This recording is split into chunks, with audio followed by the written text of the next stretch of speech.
ำๆด้วยเห็นนะเห็นนะเห็นฟันตัวเองอ่ะเห็นนะดำๆอ่ะเห็นนะไอ้ยิ้มเนี่ยเนี่ยฟันผุเห็นนะชอบกินลูกอมเปล่าฟันผุแล้วกินข้าวเสร็จแล้วล้างถาดหรือยัง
ต่อไปแล้ว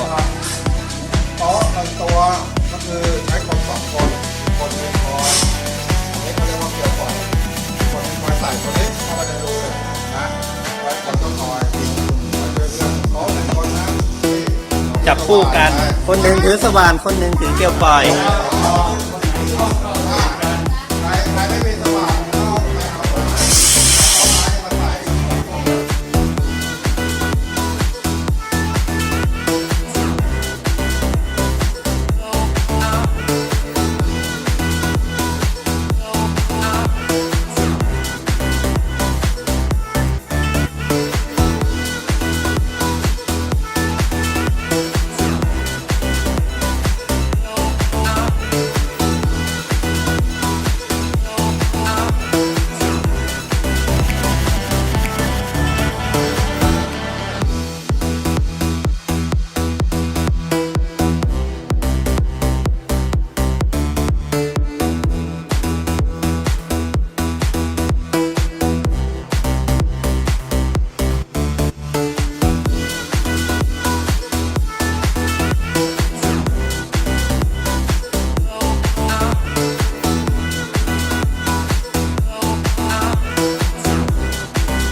ดูนะใครไม่พูดไม่ได้นะใค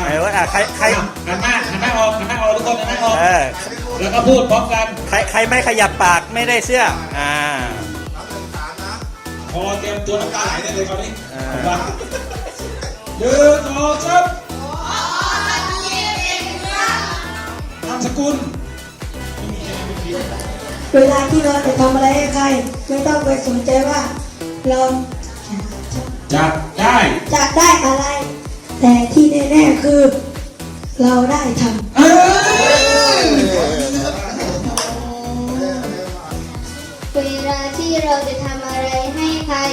เราไม่ต้องไปสนใจว่าเราจะได้อะไร